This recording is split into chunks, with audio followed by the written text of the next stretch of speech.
Don't be greedy, just go for 1 kilo. Hi guys, welcome back to another video. Today I'm going to be talking about my thoughts on maxing out your lifts during weightlifting. I recently had a max out this past Friday and it went really good, but it got me thinking about how far I've come in weightlifting, because when I first started lifting, I used to love maxing out and I used to have to be held back all the time from trying to max out. And now that I've been in the sport for a little longer, I'm starting to actually understand why I was being held back a lot before. So I'm going to give you guys some pointers, and I'm going to show you guys my video from Friday. I did make a PR. Yay! I had a PR clean and jerk and a PR clean. And I'll show you guys that video as well as the voiceover for how I went about my maxing out. So I'll make my points and my tips for maxing out really quickly so I can show you guys that. So my thought is that some people ask, how often should you max out? Or when or whatnot. But I think if you're competing and you're competitive and you want to do local meets or go to like USAW national events, I personally think it's the most gratifying if you can make a max out session and make records for yourself on the platform in competition. So that would be the most gratifying and the most ideal situation.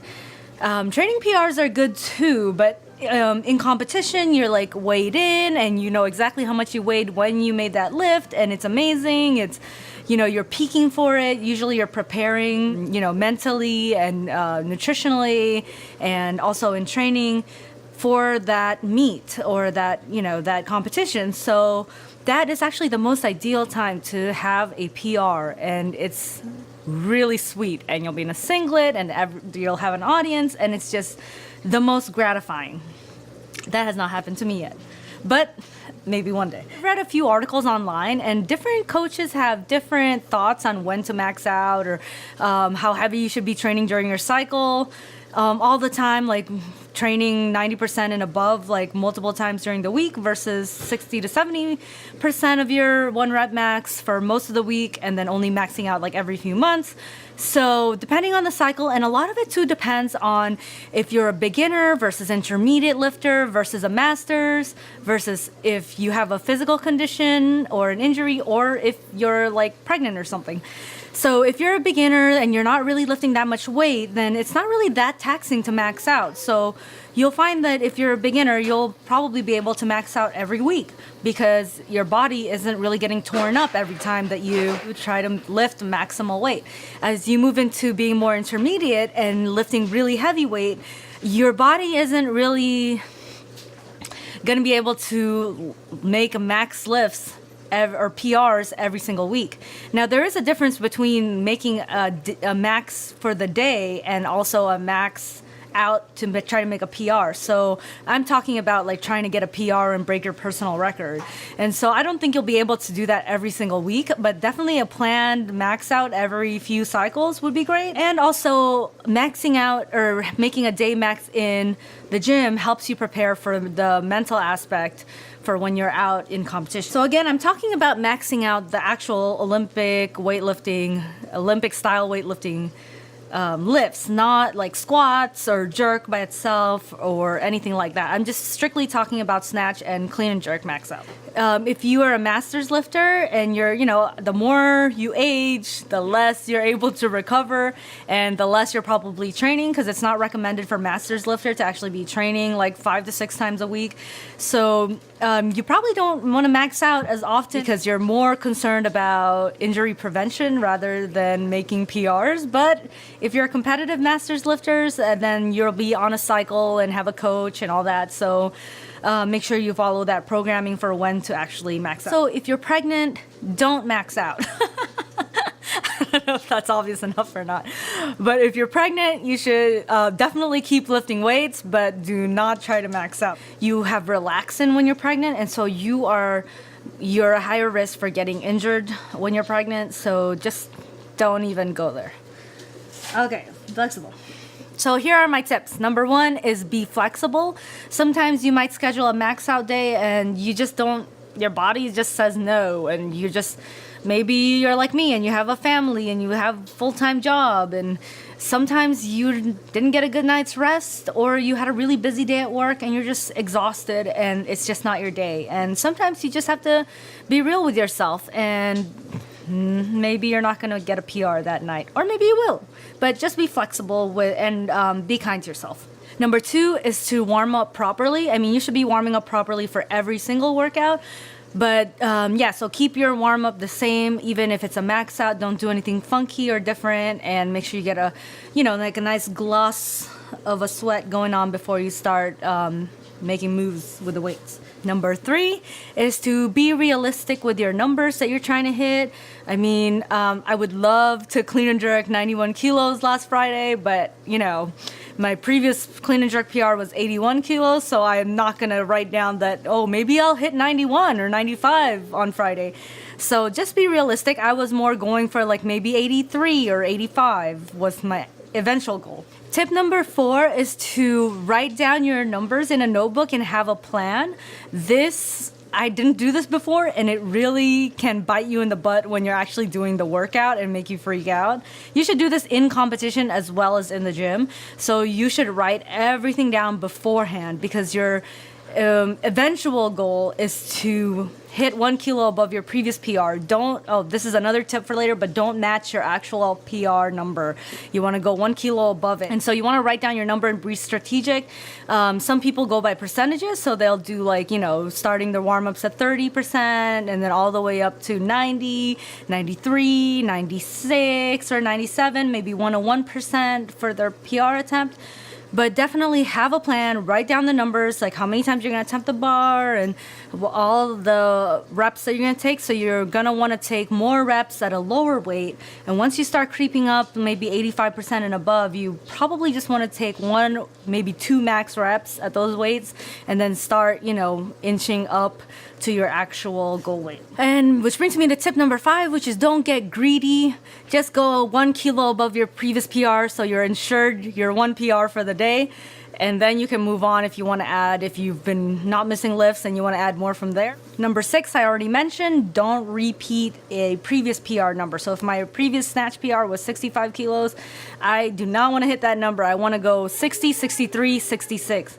So 60, 63, 66 is what I've been trying to do. And so I don't want to hit 65 again. Number 7 is, if you keep failing, you need to move on. Just move on. Because if you keep missing, it depends on what kind of miss it was. Like if it was maybe you almost had it miss, and okay, try again. But I would probably give myself only 3 misses before you just need to move on. Move on with your life and try again a different day, because you don't want to keep repeating, and it's just both discouraging, and you could be at higher risk for injury, and you just want to just move on. I can't emphasize that enough. Speaking from experience only. And also, if it's a miss where you are technically way off, or if it just felt like way too heavy and you're going above beyond what you think you should be lifting, then definitely don't even try it again. If it's like a bad technical issue or anything like that. But if it was like a you almost made it kind of thing, then definitely try to keep going, but only give yourself about 3 misses, because you don't want to keep discouraging yourself, and you don't want to keep repeating bad technique and also increase risk for injury. So don't keep missing. That brings me to tip number 9, which is to be patient and to be encouraging and to be positive, because all that positive mindset is good preparation for competition day. And also, you're setting up a tone. You're part of, this energy in your gym or whatever place you're at. So you want to make sure that you're always staying positive and saying, I'm going to make this lift, and visualize yourself making the lift and feeling the weight, on top of you, and being positive, keeping things light, and encouraging not only yourself, but encouraging other people, other teammates around you. Even if you're not doing so good, maybe you can encourage someone that is also maxing out with you. Which brings me to tip number 10, which is to have proper gym etiquette. What that means is just regular stuff, like don't walk in front of someone that's about to make their final lift or anything like that. Which also brings me to the point of you don't, like, if you miss a lift, you don't really blame distractions. Actually, the more people that are watching you in practice, the better, because that really prepares you for competition day when there's going to be so many distractions. I mean, sometimes you're lifting at an expo style competition where people are not really there to watch you. They're just walking by, or, you know, there's other platforms that are directly next to you and people cheering them on or whatever, and you're about to make your lift. So the more distractions in the gym, and the better preparation for competition, because in competition there are going to be, that's pretty much expect that there will be a distraction or two. So practicing how you're going to execute the big lifts and making sure you know where you're going to be looking at a spot in front of you or whatever, picking out a spot where you're going to stare at, definitely will help you out. And that brings me to my final point, which is exactly have to do with that. Be focused and just focus on your lift, focus on you, focus on what positive things that you're telling yourself that you're going to make the lift, and just approach the bar like you always do with any other weight that's on there, and you'll do just fine. And so with that, I'm going to show you guys my my workout from Friday, my max out, and my PR, and I do a voiceover. I'll see you guys in my voiceover. All right, guys, welcome to my voiceover. So I am always starting with a warm-up, a bar warm-up. This is after doing glute activation with a glute band, and also doing maybe 5 minutes of cardio, either running, getting on a bike, or something that gets a sweat going.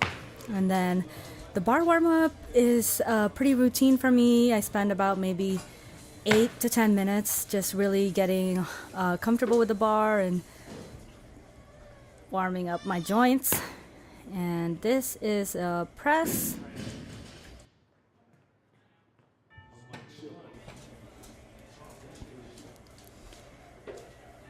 I'll probably do a bar warm-up video in the future. This is a duck walk, just helping to, again, loosen up, get comfortable in the bottom position, especially my hip flexors. Tend to get really tight, especially my right one's been really tight recently, so I've been doing a lot of recovery stuff. So my first warm-up weight is 35 kilos. So I probably take these for about 3 reps.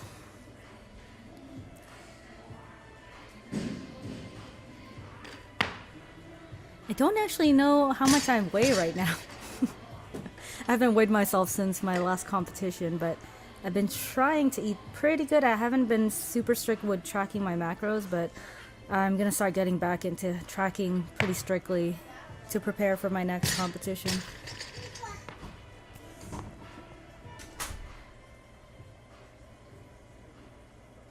Alright, this is 45 kilos. Again, I'm just focusing on my form, really getting my elbows back and out, pulling with my elbows in after making contact, using my legs, being really patient, and using my legs right from the ground instead of my back. Again, another thing that's different that I did this time versus other times that I've maxed out is I actually set a timer. Sometimes it's easier if you're sharing a bar with other people to know when your next attempt should be, but if you're by yourself with a bar, then I set a timer with 2 minutes, no more than 3 or 4 in between the reps, the sets, because then you might get too cold or if you get caught up in a conversation. So I really try to focus, not to get caught up in various conversations with people at the gym or anything like that, but just focusing on my next lift, the technique, my form, what I'm gonna be thinking about in my next lift. And this is 54 kilos here. Actually, I had a plan, but also I consulted with my coach when I got there, and he was the one making my weights. This is 57 kilos. And now 61, my first, okay. Yeah. Yeah, so I added a kilo, so I said I'm only gonna make 3 misses, so this is 62. I added a kilo just to ensure that I'm making some kind of weight. There you go. Finally, I was so happy that I wasn't gonna bomb out in training. This is 64 kilos. This one I felt like it was really far away from me right from the get-go on the ground. So I had to hop forward, which caused it to fly right behind me. So this time I tried really hard to work on my technique, my form. It didn't feel heavy, but I think my right side, something's up. So my right elbow kind of bent there, and then, yeah, the rest is history. Now, after I didn't show you guys my warm-up for my clean and jerk, but I did, bar warm-up and worked up to my weights. This is 70 kilos right here. This is 75 kilos. My previous clean and jerk PR was 81 kilos with a PR clean of 83. And I got that about a couple months ago in March when we were in LA. This is 80 kilos. I was stuck on this number for a very long time. So I'm just happy to be inching forward kilo by kilo. Okay, that was pretty good. Then, next weight, this is my PR attempt at 83. So my previous PR to this was 81. So there we go. Bar crashed on me, and luckily I was able to stand it up, even from a paused bottom position.